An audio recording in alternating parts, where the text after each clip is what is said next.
For lunch Sunday. Miller just took us out last evening, chorus tonight, and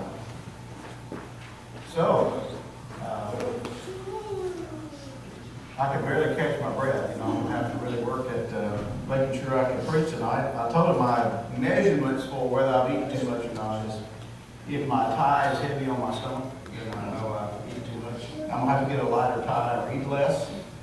Now, I had a suggestion, just get a bow tie. You won't have to worry about it. Worry about that any longer. But you've been very kind to us, and we greatly appreciate that. It's a challenge to take material that you have developed over a period of time to use in congregations and use in counseling situations to make sure young couples learn how to be the individuals they ought to be, and the couples they ought to be, and have the families they ought to have. And you take 5 to 7, or sometimes in congregational settings, a whole quarter to teach these things, and you're ambitious enough to think that you can do that in a 3-day or 4-day meeting. And so I've had a challenge to try to know what part to highlight and what part not to. And so I was telling my wife about the struggle. I said, I typically do husband one night, kind of insinuated I do that last night. We had a whole building full of women. And I didn't quite get the husbands, and the women are not here tonight. So they thought I was disappointed in my struggle. So I said, I'm going to have to start advertising that I do that together. And that is, I do the husband and wife the same night. So I'm going to try to do that tonight. So she said, here's how you remember how to take care of tonight's sermon. 4 H's, she said. Hit the highlights, heavy on husbands. So I'll try to hit the highlights, and I may be a little heavy on husbands, so we can know we ought to take that responsibility and be who God would have us to be. But just for highlight purposes, over the last few sessions together, what I tried to do is make sure each of us knew that we're the place where God works. We are God's workshop. And we looked at Philippians chapter 2, verse 13 through 16, and He purchased this space, and He wants us to keep it organized and orderly so that He can do powerful things in our life. He really expects that of us, and we ought to be conscious of those things and really work to discard that stuff in our life that we don't need and put in proper places those things that we do need in our life so that they can be resources for us and used at the proper time and in the proper way. And that we would then become those individuals that are whole and unique and complete, just like God wants us to be. Recognizing that we were made in His image, and so we ought to reflect that image in everything that we are. That we become complete in ourselves as we recognize what God's expectations of us are. If we don't get that part right, we're just not going to get anything right. If we're not whole and complete and unique in our relationship with God, we're never going to have a relationship that's whole and complete. We're just not. We're always going to be looking for something that's missing. We're going to look for someone who can fill the gap and make up the difference. We're going to look for something that can give us euphoria and a high that we can live off of for a while. And all of that will be short-lived. We'll always be disappointed. But we recognize that our first and foremost focus ought to be reflect the image of God and be who He wants us to be. And to get lost in that relationship. And to really work at making sure that our marriage to Christ is what it ought to be. That is our focus in life. All other relationships work out. They just do.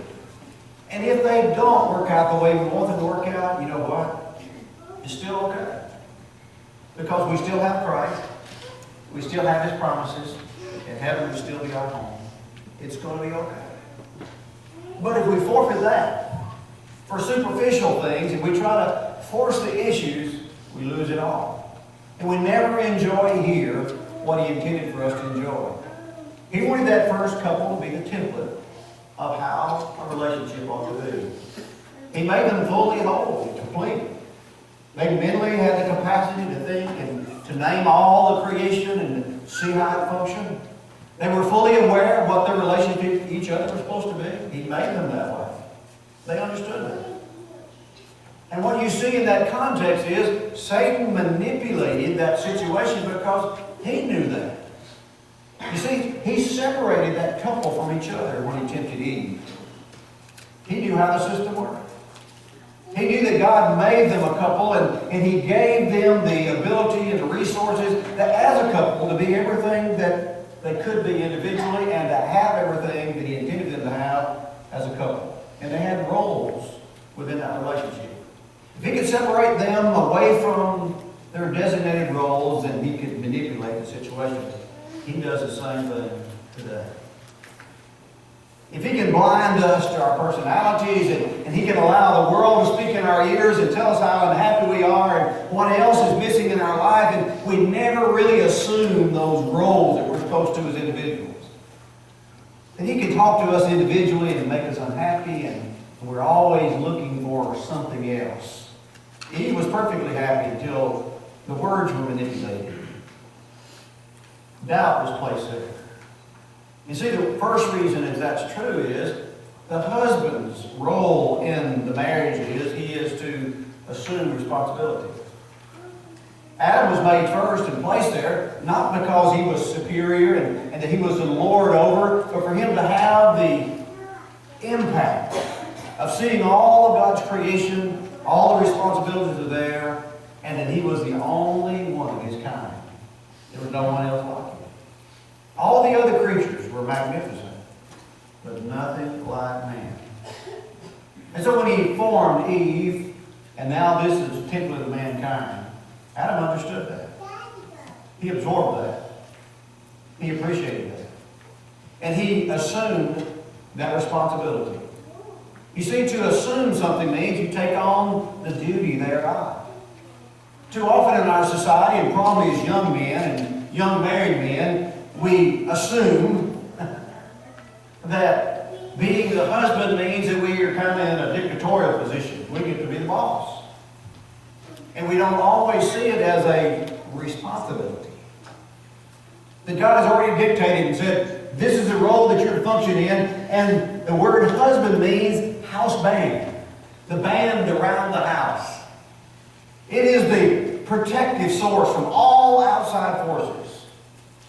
We take the brunt of everything to protect that which is inside. And that way in Genesis chapter 2 and verse 18 and following, when Adam and Eve were placed together, and from that time forward, verse 24 said, thus shall a man, someone who is prepared and ready and trained and schooled in a home environment, who is ready to duplicate that.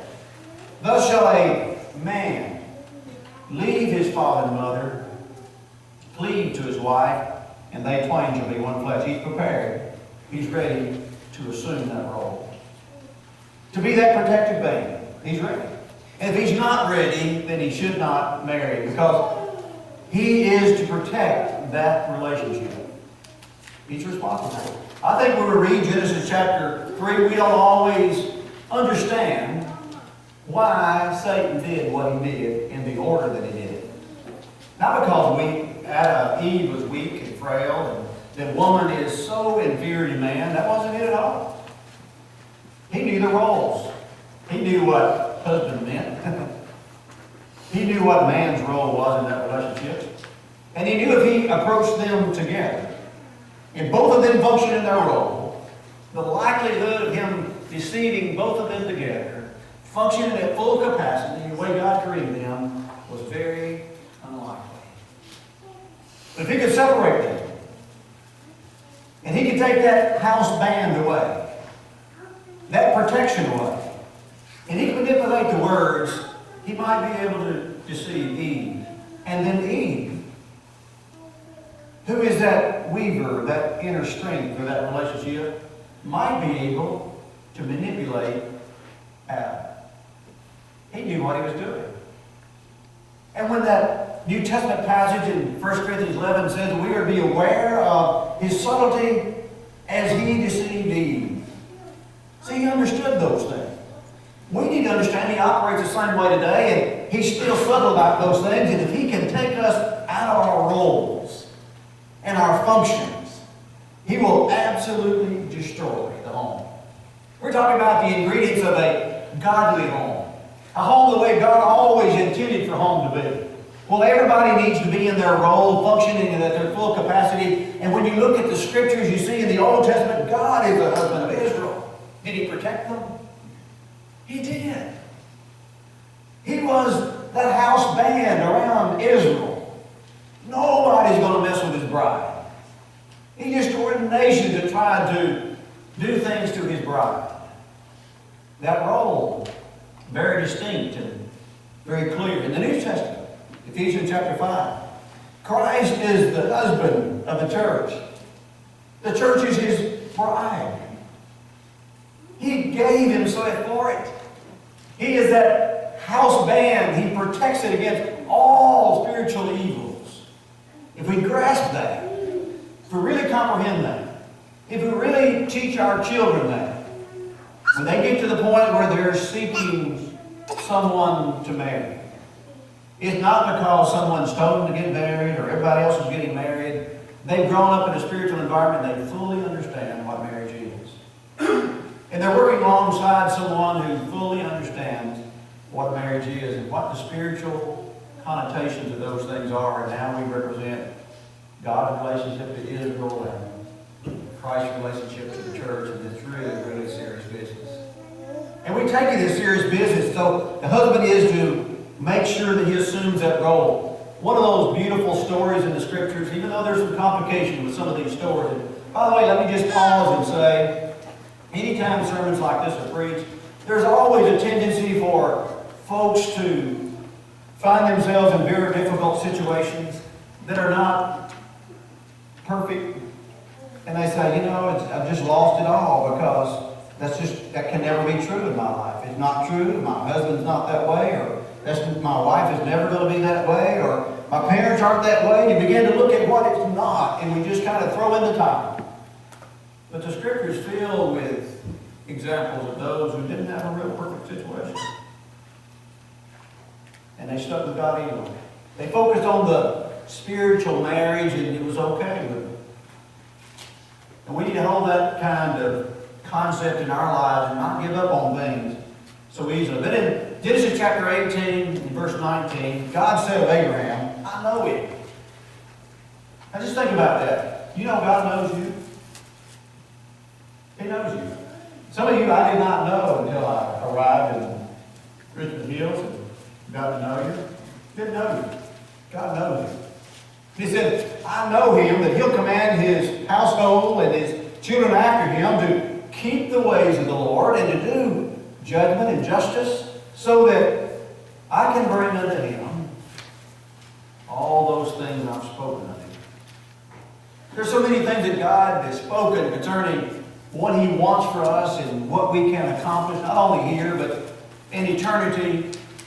He needs to be able to know us that way, that we're going to function in the role that we're supposed to function in. Husbands have that responsibility. The second thing the husband has to be aware of is he has to adequately provide. Passages we quote sometimes and make application of deadbeat folks. But 1 Timothy chapter 5 verse 8 says, if a man provide not for his own, he has denied the faith and worse than an infidel.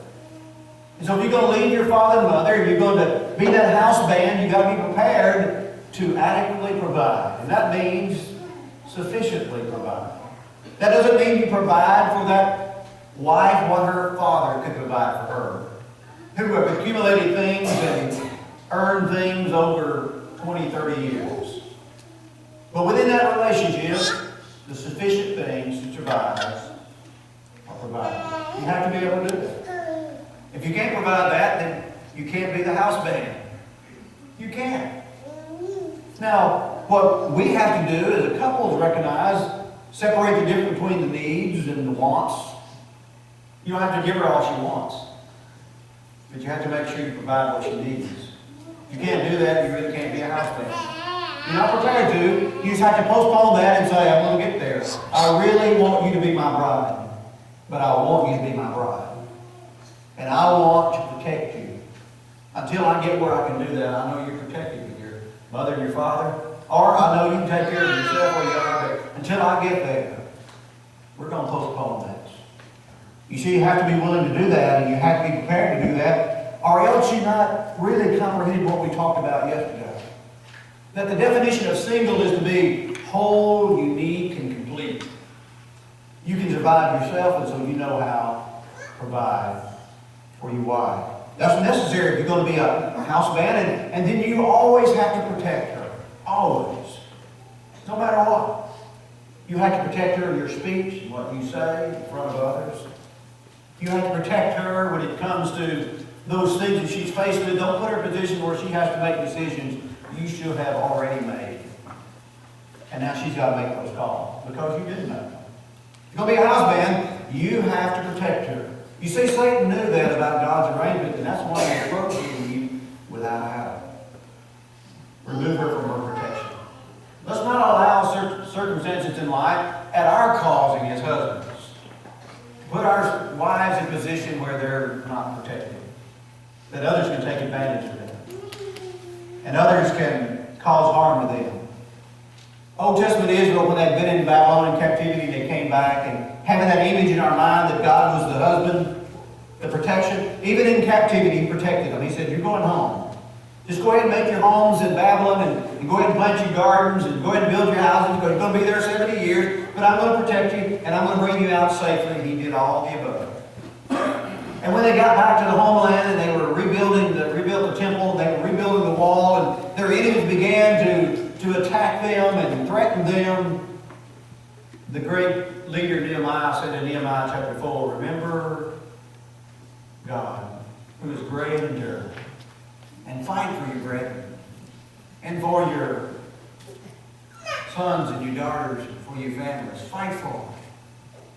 You know what God done for us. Remember the terribleness of God and what He's done to our enemies. And now you have the responsibility to understand your role, and you have to protect. That's how we need to be, spiritually speaking, in the church, to remind ourselves that we have that responsibility as husbands. Sometimes we just want the title.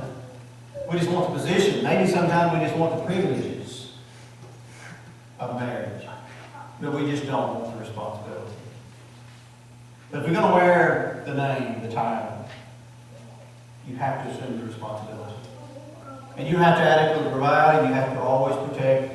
And then you have to always make sure that you assure perpetual courtship. And we talked about courtship last night. It's not the candy and the flowers, even though those things certainly are needful at times.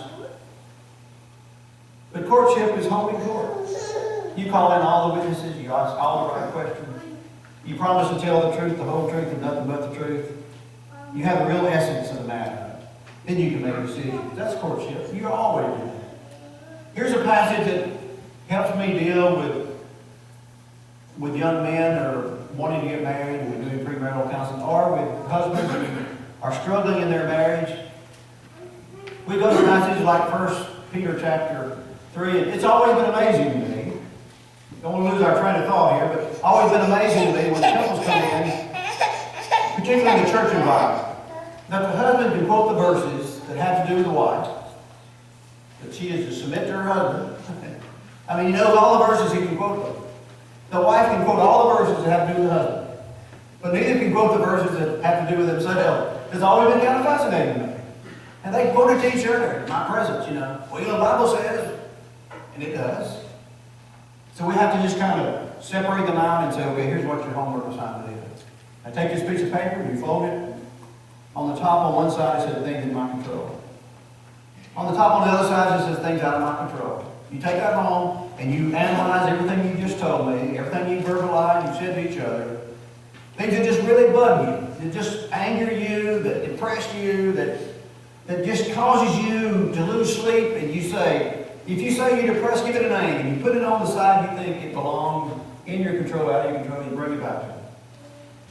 When they bring it back to me, I might have to sort some of those out. They may put things on the wrong side, but we get it sorted out. Then they, in my presence, take that piece of paper, and they tear it in half. And they have to tear it up in my presence. And they throw it away. The side they don't control. All they have left is the side they do something with. And generally speaking, when you deal with couples, what she controls, he doesn't. And vice versa. So they both get busy on the side of the paper they can control, and say, that's all you're going to talk about. Now, these 10 things that you said really bother you, that's in your control.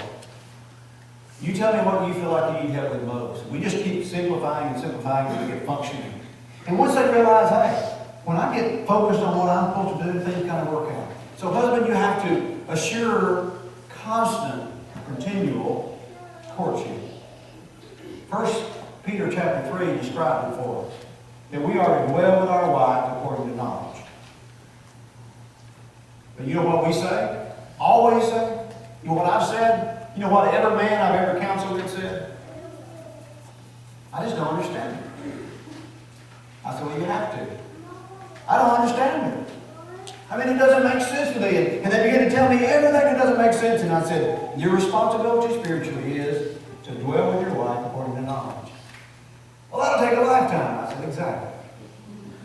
Exactly. Well, she used to feel this way, she used to feel that way. You have to learn those things. And that's part of the process.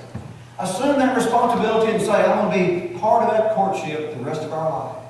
When things change, children come along, her attention is going to change, and there's a little different kind of configuration here, and you have to know that, and you have to adjust to that, and you have to not be threatened by that. And it's okay to say to her, look, I'm a little jealous here. Used to have you all to myself. I don't have you all to myself any longer, but I understand you have some other responsibility. Please, you know, I want you to know I'm still fascinated by you. I still want to spend time with you. We're going to have to work a little harder at having some time, just the two of us. But you have to do that rather than say, you don't ever spend time with me anymore. Well, don't you understand why?